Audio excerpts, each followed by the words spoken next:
നിങ്ങളുടെ English communication improve ചെയ്യാത്തതിൻ്റെ കാരണം അവസാനം എനിക്ക് മനസ്സിലായി. ഞാൻ 2 ഫ്രേസുകൾ ഇവിടെ പറയാം. ആദ്യത്തെ phrase collective feedback loop CFL, രണ്ടാമത്തെ ഫ്രേസ് റെക്കോർഡ് ആൻഡ് റിവ്യൂ. ഈ 2 ഫ്രേസും നമ്മുടെ ലാംഗ്വേജ് ലേണിങ്ങുമായിട്ടും അതുപോലെ തന്നെ കമ്മ്യൂണിക്കേഷൻ സ്കില്ലുമായിട്ടും എങ്ങനെയാണ് കണക്ട് ചെയ്തിട്ടുള്ളതെന്നും ഞാൻ പറയാം. Okay, so this collective feedback loop, this is the first phrase. English സ്മാർട്ടായി സംസാരിക്കുന്ന, ഇംഗ്ലീഷ് ലാംഗ്വേജ് പെട്ടെന്ന് പഠിച്ചെടുത്തുള്ള ആൾക്കാർ മുഴുവൻ ഈ ഒരു കറക്റ്റ് ഫീഡ്ബാക്ക് ലൂപ്പിൽ പെട്ടുപോയവരാണ്. ഞാനൊരു ഉദാഹരണം പറയാം. അതായത് ഒരു ചെറിയ കുട്ടികൾ, ഇംഗ്ലീഷ് പറയുന്ന എക്സാമ്പിളല്ല, മലയാളം സംസാരിച്ച എക്സാമ്പിളാണ്. അവർ മലയാളം സംസാരിക്കുന്നത് വളരെ പെട്ടെന്നാണ്. 2 വയസ്സ് 3 വയസ്സിൽ സംസാരം തുടങ്ങും. സോ എങ്ങനെയാണ് അവർ ഇത്ര പെട്ടെന്ന് സംസാരം തുടങ്ങിയത്? സ്മാർട്ടായിട്ട് അടിപൊളിയായിട്ട് മലയാളം സംസാരിക്കുന്നത് ചെറിയ പ്രായത്തിൽ തന്നെ. സോ മലയാളം ലാംഗ്വേജ് അത്രയും പെട്ടെന്ന് സംസാരിക്കാൻ കാരണം അവർ കറക്റ്റീവ് ഫീഡ്ബാക്ക് ലൂപ്പിൽ പെട്ടുപോയതുകൊണ്ടാണ്. അപ്പോൾ നമുക്ക് ഇംഗ്ലീഷ് സംസാരിക്കാൻ പറ്റാത്തതിൻ്റെ കാരണം നമ്മൾ കറക്റ്റ് ഫീഡ്ബാക്ക് ലൂപ്പിൽ പെട്ടു പോകാത്തത് കാരണമായിരിക്കാം. മേ ബി ലെറ്റ്സ് ചെക്ക്, നമുക്ക് ചെക്ക് ചെയ്യാം. രണ്ടാമത്തത് ഒരു കാറ്റഗറി. ഞാൻ നേരത്തെ പറഞ്ഞ എക്സാമ്പിളിൽ കുട്ടികൾ മലയാളം സംസാരിക്കുന്ന എക്സാമ്പിളാണ്. ഇനി ഒരു അഡൾട്ടായിട്ടുള്ള ആളിനെ 10 വയസ്സ് 15 വയസ്സ് 25 വയസ്സ് ഏത് വയസ്സായിക്കോട്ടെ, അവർ ഇംഗ്ലീഷ് ലാംഗ്വേജ് മദർ ടങ് അല്ല വേറൊരു ലാംഗ്വേജ് പെട്ടെന്ന് പഠിക്കുന്ന, ഫാസ്റ്റായിട്ട് പഠിക്കുന്ന സിറ്റുവേഷൻ എടുത്ത് നോക്കിയാൽ അവരും ഒരു കറക്റ്റ് ഫീഡ്ബാക്ക് ലൂപ്പിൽ പെടുമ്പോഴാണ് പെട്ടെന്ന് പഠിക്കുന്നത്. ഉദാഹരണത്തിന് ഞാൻ മൈഗ്രേറ്റ് ചെയ്യാണ്, UK പോകണം, അല്ലെങ്കിൽ US പോകണം. എന്തിനാണ് പോകുന്നത്? ജോലിക്കാണ് പോകുന്നത്. അപ്പോൾ ആ ഒരു ജോലി ചെയ്യുന്ന ആ എൻവയൺമെൻറ്റിൽ ഇംഗ്ലീഷ് സംസാരിക്കുന്ന ആൾക്കാർ മാത്രമേ ഉള്ളൂ, മലയാളം സംസാരിക്കുന്ന ആരുമില്ല. പലരും മലയാളം സംസാരിക്കുന്ന ആൾക്കാരെ തേടി നടന്നിട്ട് ആ ഗ്യാങ്ങിൽ പോയി പെടും, അവർ ഇംഗ്ലീഷ് സംസാരിക്കില്ല. പക്ഷേ ഇംഗ്ലീഷ് സംസാരിക്കുന്ന ഗ്യാങ്ങിൽ പെട്ടുപോയ ആൾക്കാർ, അല്ലെങ്കിൽ ആ കമ്മ്യൂണിറ്റിൻ്റെ ഭാഗമായിട്ടുള്ള ആൾക്കാർ പെട്ടെന്ന് ഇംഗ്ലീഷ് സംസാരിക്കുന്നത് അവർ കാണാൻ പറ്റും. അവരുടെ ആക്സെൻ്റൊക്കെ ആ ഒരു കമ്മ്യൂണിറ്റിൻ്റെ ആക്സെൻറ്റ് പെട്ടെന്നാവും. അതെന്താ കാരണം? ഒന്നാമത്തെ കാരണം ആ കമ്മ്യൂണിറ്റിയിൽ പെട്ടുപോയി. രണ്ടാമത്തത് അവർക്ക് സംസാരിക്കാതെ സർവൈവ് ചെയ്യാൻ കഴിയില്ല, ഒരുപാട് സംസാരിക്കുമ്പോൾ ഒരുപാട് മിസ്റ്റേക്കുകൾ വരുത്തും. ആ മിസ്റ്റേക്കുകളെല്ലാം ആ കമ്മ്യൂണിറ്റിയിലുള്ള ആൾക്കാർ കറക്റ്റ് ചെയ്തുകൊണ്ടിരിക്കും. അങ്ങനെ ആ കറക്റ്റ് ഫീഡ്ബാക്ക് ലൂപ്പിൽ അയാൾ പെട്ടുപോവാണ്. സംസാരിക്കും, മറ്റുള്ളവർ കേൾക്കും, കറക്റ്റ് ചെയ്യും, പിന്നെ സംസാരിക്കും, മറ്റുള്ളവർ കേൾക്കും, പിന്നെ കറക്റ്റ് ചെയ്യും. അതിൽ ലേണിങ്ങിനെ പഠിച്ചുകൊണ്ടിരിക്കും. സോ ഈ ലൂപ്പിൽ പെട്ടുപോയിട്ടുള്ള ഏതൊരാളും വളരെ പെട്ടെന്ന് ഇംഗ്ലീഷ് സംസാരിക്കുന്നതായിട്ട് നമുക്ക് കാണാൻ പറ്റും. പക്ഷേ നമ്മൾ ഈ ലൂപ്പിൽ പെടുന്നില്ല. നമ്മൾ ചെയ്യുന്നത് എന്താ വെച്ചാൽ ഗ്രാമർ പഠിക്കുക, കുറേ ലിസൺ ചെയ്യുക, എന്നിട്ട് സംസാരിക്കില്ല. But I want to speak English. That is what everybody say. I want to speak English. But we are not stuck in this corrective feedback loop. ചെറിയ കുട്ടികൾ മലയാളം പഠിക്കാൻ വേണ്ടിയിട്ട് ഈ ലൂപ്പിൽ സ്റ്റക്ക് ആവുന്ന പോലെ, അല്ലെങ്കിൽ മൈഗ്രേറ്റ് ചെയ്യുന്ന ആൾ ഇംഗ്ലീഷ് മാത്രം സംസാരിക്കുന്ന ഒരു കമ്മ്യൂണിറ്റിൻ്റെ ഇടയിൽ പെട്ടുപോകുന്ന പോലെ നമ്മൾ പെട്ടുപോകുന്നില്ല. We are not getting correction, feedback. Okay, ഞാനിപ്പോൾ ഒരു വേർഡ് ഉപയോഗിച്ചു, feedback. Corrective feedback loop, feedback is crucial for our growth. ഏത് സ്കില്ലായാലും ഫീഡ്ബാക്ക് ഇല്ല എന്നുണ്ടെങ്കിൽ ഗ്രോത്ത് ഉണ്ടാവില്ല. അത് നേരെ ഇങ്ങനെ പോവുള്ളൂ. ഗ്രാഫാണെന്നുണ്ടെങ്കിൽ ഗ്രാഫ് ഇങ്ങനെ പോവുള്ളൂ. ഫീഡ്ബാക്ക് ഉണ്ടെന്നുണ്ടെങ്കിൽ ഇങ്ങനെ പോകും. നല്ല ഒരുപാട് ഫീഡ്ബാക്ക് കിട്ടിയാലോ ഇങ്ങനെ പോകും, കുത്തൻ മേനക്ക് പോകും. സോ ഇംഗ്ലീഷ് ലേണിങ്ങിൽ നമുക്ക് ഫീഡ്ബാക്ക് കിട്ടുന്നുണ്ടോ ഇല്ലേ എന്നുള്ളത് നമ്മൾ നോക്കണം. ചിലപ്പോൾ ഫീഡ്ബാക്ക് കിട്ടാത്തതായിരിക്കാം നമ്മളുടെ ഇംഗ്ലീഷ് ലേണിംഗ് ഗ്രോത്ത് വളരെ സ്ലോ ആകാൻ കാരണം. മേ ബി ലെറ്റ്സ് ചെക്ക്, നമുക്ക് ചെക്ക് ചെയ്യാം. ഓക്കെ, ഞാൻ ഫീഡ്ബാക്ക് വേണമെന്ന് പറയാൻ കാരണം എൻ്റെ ലൈഫിൽ ഞാൻ ഒരുപാട് കാര്യങ്ങൾ എക്സ്പീരിയൻസ് ചെയ്തിട്ടുണ്ട്. അതിൽ ഒരു പ്രധാനപ്പെട്ട ഒരു കാര്യം ഞാൻ പറയാം. ഞാനൊരു പബ്ലിക് സ്പീക്കിംഗ് പ്രാക്ടീസ് ചെയ്യാൻ വേണ്ടിയിട്ട് ഒരു വാട്സപ്പ് ഗ്രൂപ്പിൽ ജോയിൻ ചെയ്തു. Not English but Malayalam. Okay, മലയാളത്തിൽ പബ്ലിക് സ്പീക്കിംഗ് പ്രാക്ടീസ് ചെയ്യുന്നതും പബ്ലിക് സ്പീക്കർ ആവാനും താല്പര്യമുണ്ടായിരുന്നു. ആ ജോയിൻ ചെയ്ത ഗ്രൂപ്പിൽ ഒരുപാട് ആക്ടിവിറ്റീസ് ഉണ്ട്. അതിൽ എനിക്ക് ഏറ്റവും ഇൻട്രസ്റ്റിംഗ് ആയിട്ട് തോന്നിയിട്ടുള്ള ഒരു ആക്ടിവിറ്റി ഉണ്ട്. ആ ആക്ടിവിറ്റി എന്താണെന്ന് വെച്ചാൽ പ്രിപ്പയർഡ് സ്പീച്ച് ഇവാലുവേഷനാണ്. അതായത് ഞാൻ പ്രസൻറ്റ് ചെയ്യും, ഗ്രൂപ്പിലെ വേറൊരാൾക്ക് ഒരു റോൾ കിട്ടും എൻ്റെ സ്പീച്ച് ഇവാലുവേറ്റ് ചെയ്യാൻ, അതിന് ഫീഡ്ബാക്ക് തരാൻ. അവിടെ ഫീഡ്ബാക്കാണ് എനിക്ക് കിട്ടുന്നത്. എനിക്ക് ഏറ്റവും കൂടുതൽ ഇൻട്രസ്റ്റിംഗ് ആയിട്ട് തോന്നിയത് ഈ ഫീഡ്ബാക്കാണ്. ഞാൻ ഈ ഫീഡ്ബാക്കിന് വേണ്ടിയിട്ട് വെയിറ്റ് ചെയ്യും. അപ്പോൾ മനസ്സിലായി, ഓക്കെ, ഫീഡ്ബാക്ക് ഈസ് സംതിങ്. ഞാൻ പ്രസൻറ്റ് ചെയ്യുമ്പോൾ അതിനെ റിയാക്ട് ചെയ്തിട്ട് ഒരാൾ അതിൻ്റെ തെറ്റും പോരായ്മകളും കറക്റ്റ് ചെയ്ത് തരുമ്പോൾ നമുക്ക് ഓക്കെ അത് പോരായിരുന്നു, I could have do it in a better way, അത് അങ്ങനെ പറഞ്ഞാൽ പോരായിരുന്നു, ഇങ്ങനെ പറയാം, ഐ കോണ്ടാക്റ്റ്, ബോഡി ലാംഗ്വേജ്, ഇതെല്ലാം അങ്ങനെ പോരായിരുന്നു, ലെറ്റ് മീ ഇംപ്രൂവ്. എന്നിട്ട് ഞാൻ പ്രാക്ടീസ് ചെയ്യും. അപ്പോൾ ആ ഫീഡ്ബാക്കാണ് എന്നെ പ്രാക്ടീസ് ചെയ്യാനും കറക്റ്റ് ചെയ്യാനും എന്നെ പ്രേരിപ്പിച്ചത്. അങ്ങനെ ഞാൻ ഇമ്പ്രൂവ് ചെയ്തുകൊണ്ടിരിക്കും. അപ്പോൾ എനിക്ക് മനസ്സിലായി, ഓക്കെ, ഫീഡ്ബാക്ക് കിട്ടിയാൽ നമുക്ക് നല്ല ഗ്രോത്ത് ഉണ്ടാവും. ഇനി ടോസ്റ്റ് മാസ്റ്റേഴ്സ് ക്ലബ്ബ് ഉണ്ട്, ഇംഗ്ലീഷ് പബ്ലിക് സ്പീക്കിംഗ് പ്രാക്ടീസ് ചെയ്യാനുള്ളൊരു ഇൻ്റർനാഷണൽ ക്ലബ്ബാണ്. എല്ലായിടത്തും ഉണ്ട്. കേരളത്തിലുണ്ട്, കോഴിക്കോടുണ്ട്, തൃശ്ശൂരുണ്ട്, എല്ലായിടത്തും ഉണ്ട്. അവിടെ പോയിട്ട് ശ്രദ്ധിച്ചാൽ മനസ്സിലാവും, ഈ ഫീഡ്ബാക്ക് ഗിവിങ് അവരുടെ സിസ്റ്റത്തിൻ്റെ ഭാഗമാണ്.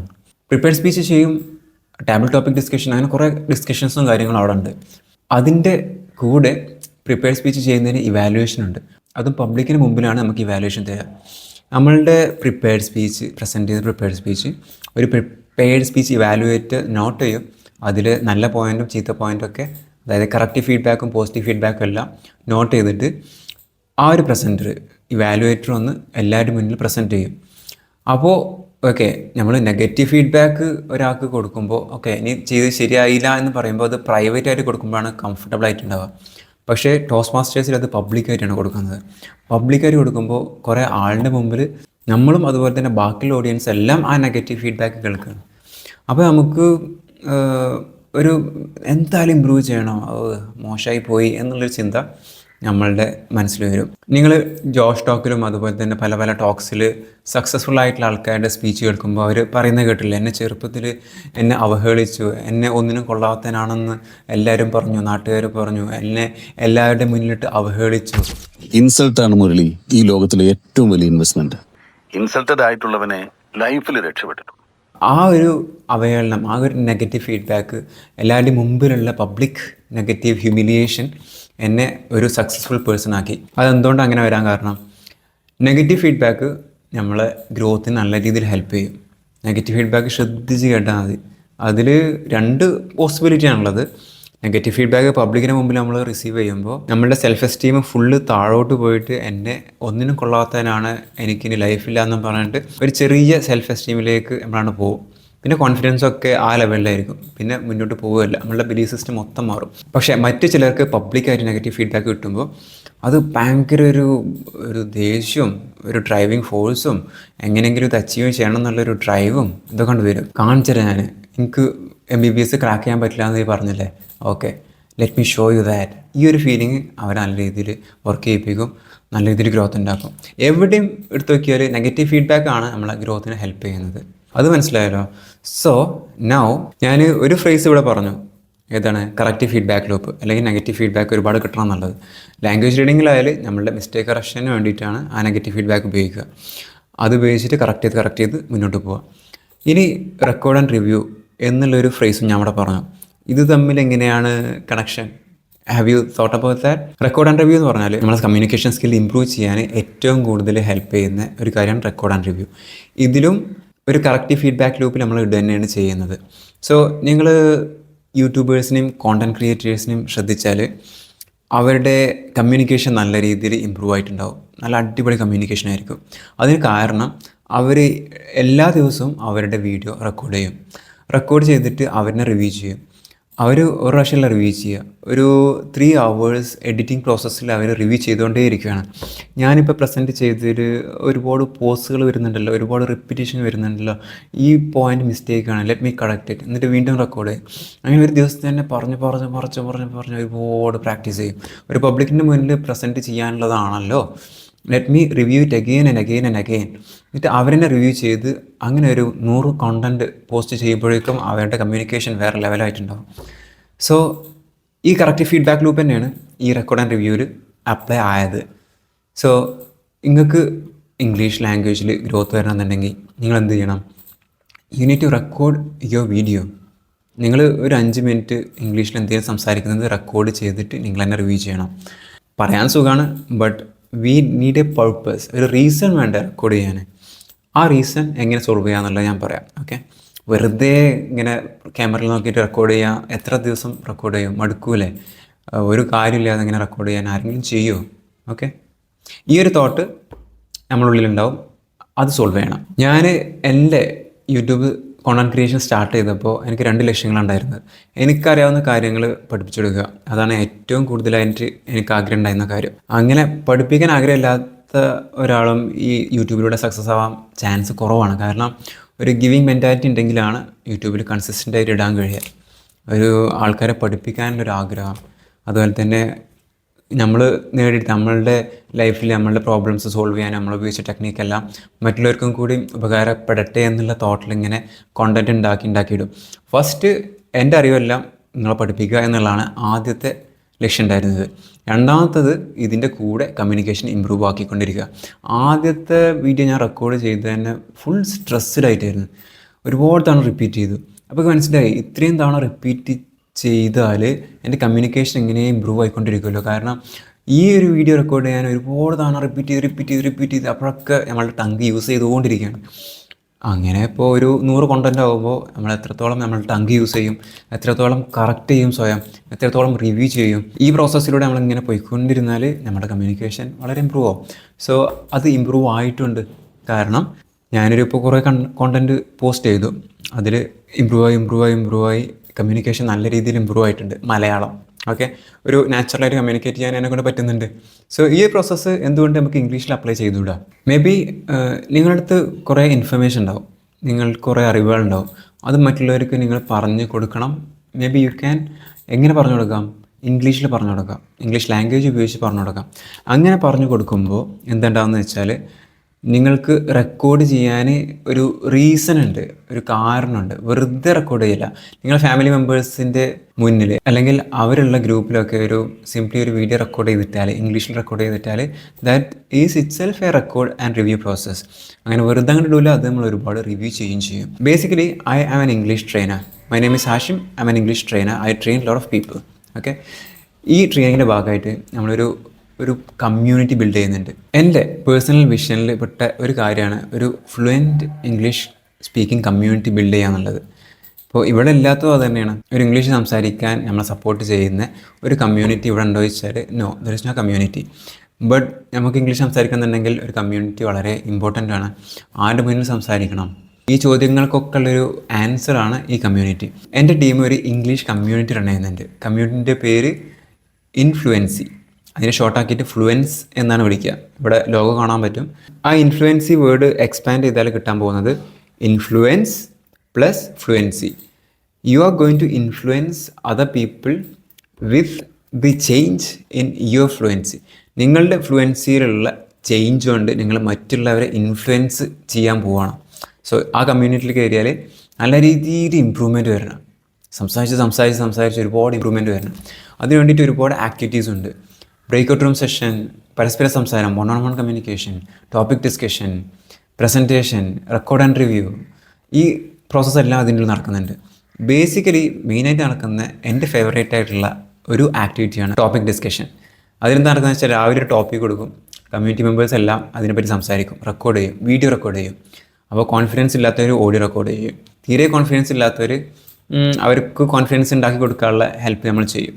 As a trainer, it's our duty to help the people to become confident in their English communication. അപ്പോൾ ഈ രീതിയിലാണ് ക്ലബ്ബ് ഫംഗ്ഷൻ ചെയ്യുന്നത്. ഇതിൻ്റെ ടോപ്പിക് ഡിസ്കഷൻ്റെ ഭാഗമായിട്ട് കമ്മ്യൂണിറ്റി മെമ്പേഴ്സ് എന്ത് ചെയ്യും, അവരുടെ വീഡിയോ റെക്കോർഡ് ചെയ്യും. ഒരു വീഡിയോ എടുത്തിട്ട് ഒരു ടോപ്പിക്കിനെ പറ്റിയിട്ട് സംസാരിച്ച് ഗ്രൂപ്പിൽ പോസ്റ്റ് ചെയ്യും. അങ്ങനെ സംസാരിക്കണമെന്നുണ്ടെങ്കിൽ കുറച്ച് കോൺഫിഡൻസ് വേണം. അവർ സംസാരിച്ചത് റെക്കോർഡ് ചെയ്ത ഒരു സംഭവം ആയതുകൊണ്ട് അവരെന്നെ ഒരുപാട് റിവ്യൂ ചെയ്യും. അതിന് ശേഷം മറ്റുള്ളവർ കേൾക്കുമല്ലോ, ആ ഒരു ഫീലിംഗ് ഉണ്ടാവുമല്ലോ. അപ്പോൾ റെക്കോർഡ് ചെയ്യാൻ കോൺഫിഡൻസ് വേണം. റെക്കോർഡ് ചെയ്തതിന് ശേഷം അവരൊരുപാട് റിവ്യൂ ചെയ്യും. ഈ റിവ്യൂ പ്രോസസ്സിലൂടെ ഒരുപാട് മിസ്റ്റേക്കുകൾ അവരെന്നെ നോട്ടീസ് ചെയ്യും, അവരെന്നെ കറക്റ്റ് ചെയ്യാൻ നോക്കും. അപ്പോൾ ഇതൊരു മെത്തേഡാണ്. ഇങ്ങനെ ഇതുപോലത്തെ റെക്കോർഡ് ആൻഡ് റിവ്യൂ, ഞാൻ നേരത്തെ പറഞ്ഞു നമുക്ക് റെക്കോർഡ് ആൻഡ് റിവ്യൂ ചെയ്താൽ കറക്റ്റ് ഫീഡ്ബാക്ക് ലൂപ്പാണ്. പക്ഷേ അതിനൊരു റീസൺ വേണം. ആ റീസൺ ഈ കമ്മ്യൂണിറ്റിയിലൂടെ കിട്ടും. ഈ കമ്മ്യൂണിറ്റി എന്ന് പറഞ്ഞാൽ ഇപ്പോൾ നിങ്ങളൊരു കോണ്ടൻറ്റ് ക്രിയേറ്റർ ചെയ്യുന്ന ഏകദേശം അതേ കാര്യങ്ങൾ തന്നെയാണ് ഇവിടെ സിമുലേറ്റ് ചെയ്യപ്പെടുക. ഒരു ലാർജർ കമ്മ്യൂണിറ്റിൻ്റെ മുമ്പിൽ നമുക്ക് പ്രസൻറ്റ് ചെയ്യാൻ ബുദ്ധിമുട്ടുണ്ടാകും. ഫോർ എക്സാമ്പിൾ യൂട്യൂബിൽ ഒരു കോണ്ടൻറ്റ് റെക്കോർഡ് ചെയ്ത് പോസ്റ്റ് ചെയ്യാൻ നല്ല ബുദ്ധിമുട്ടായിരിക്കും. ബട്ട് ഒരു കണക്റ്റഡ് സ്മാൾ കമ്മ്യൂണിറ്റി, അവരുടെ മുമ്പിൽ ചിലപ്പം റെക്കോർഡ് ചെയ്യാൻ കുറച്ച് കോൺഫിഡൻസ് ഉണ്ടാകും. അതിലൂടെ റെക്കോർഡ് ആൻഡ് റിവ്യൂ പ്രോസസ്സ് നമ്മൾ സിമുലേറ്റ് ചെയ്യുകയാണ് ചെയ്യുന്നത്. അപ്പോൾ you got the idea. So now നിങ്ങൾ എവിടെയാണ് നിങ്ങൾ ഇംഗ്ലീഷിൽ ലാക്ക് ചെയ്യുന്നത്? നിങ്ങൾക്ക് ഒരുപാട് ഫീഡ്ബാക്കുകൾ കിട്ടുന്നുണ്ടോ? നിങ്ങൾ നിങ്ങളുടെ വീഡിയോസോ സംസാരങ്ങളോ റിവ്യൂ ചെയ്തുകൊണ്ടിരിക്കുന്നുണ്ടോ? ഈ കാര്യങ്ങളൊന്നും ഇല്ല എന്നുണ്ടെങ്കിൽ you are growing very slowly. നിങ്ങൾ പതുക്കെയാണ് വളരുന്നത് in terms of your English communication. ഇനി അറിയാലോ, നമുക്ക് മുന്നോട്ട് പോകണമെന്നുണ്ടെങ്കിൽ we need to speak really well.